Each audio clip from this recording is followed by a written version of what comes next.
Thank you for joining us for this month's virtual Curators Tour. I'm Jenna Gilley, Associate Curator of Exhibitions at the Fort Wayne Museum of Art, and I'll be your tour guide. Today we will be exploring the Indiana Artists Club 2023 Annual Members Exhibition.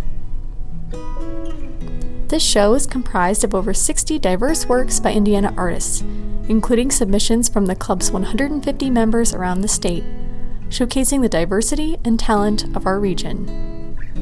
The Indiana Artists Club, Incorporated, was founded in 1917 by a group of 46 artists, including such notables as T.C. Steele, Otto Stark, and Marie Goth, along with John Otis Adams and William Forsyth, the Fort Wayne Art School's first teachers. When the Fort Wayne Art School and Museum split into independent institutions, with the art school finding a home at Purdue University Fort Wayne and the museum to its current home in this building, they joined the Indiana Artists Club in promoting and encouraging emerging local artists through education and exhibition. The purpose of the Indiana Artists Club is to host statewide exhibitions, workshops, demonstrations, and provide social interaction for its members. Members must either be born in Indiana or be a resident for 2 years, plus have 3 separate works of art accepted into 3 different sponsored juried exhibitions.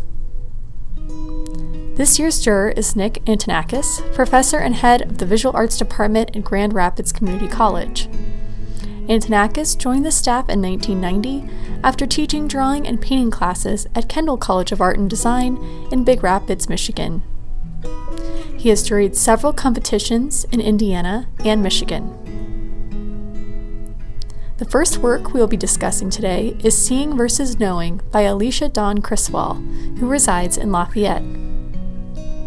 A young man is depicted in profile view, staring straight ahead with a neutral, perhaps slightly tense expression.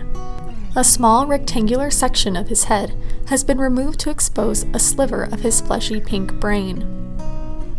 An antique window has been repurposed as the artwork's frame.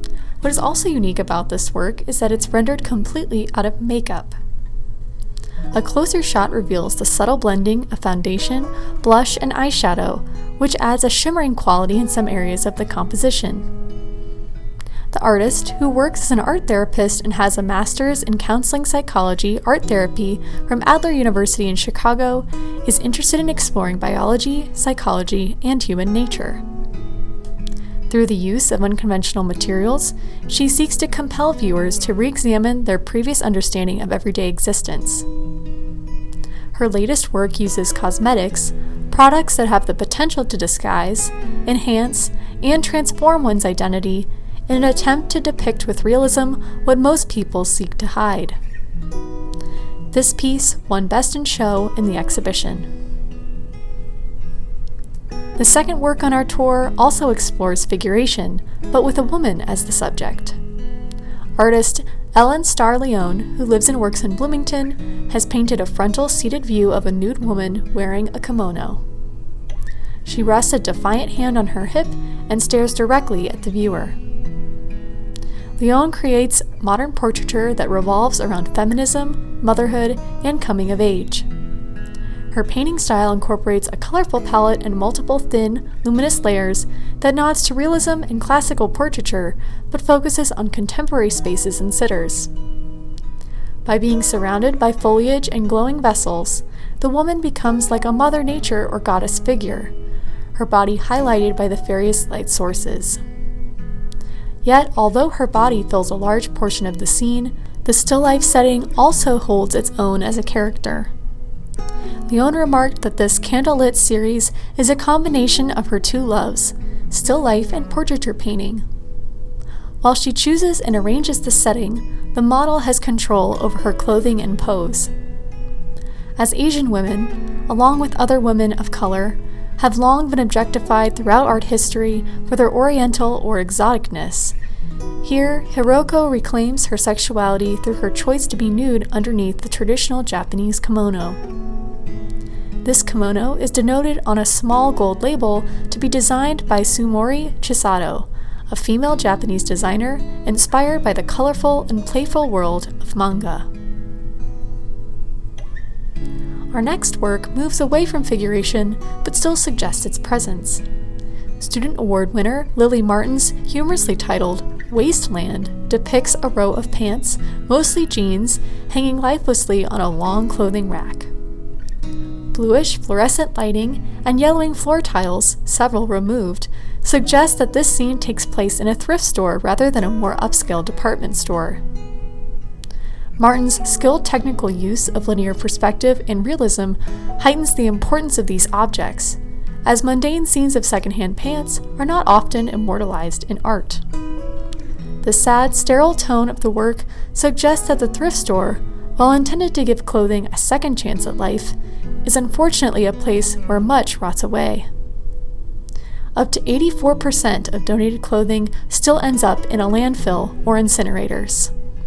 Perhaps the artist is commenting on the need to purchase fewer, high-quality items instead of cheap, trendy clothing only intended for seldom wear, to avoid common scenes of wastelands in our secondhand stores.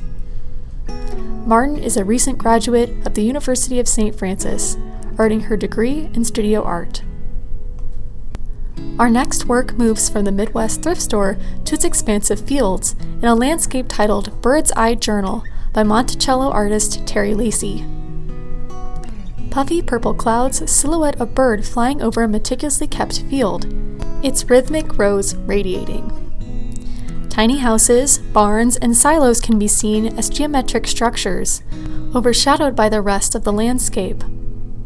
While the flowing colors and soft texture of this painting might lead some to believe that it's made out of pastel, the entire work is actually comprised of handmade paper.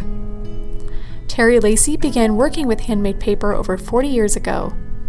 He enjoys the material's ancient history and its textural properties. Living on a farm in the Wabash Valley with his wife since 1973, the surrounding landscape has become a major influence in his work.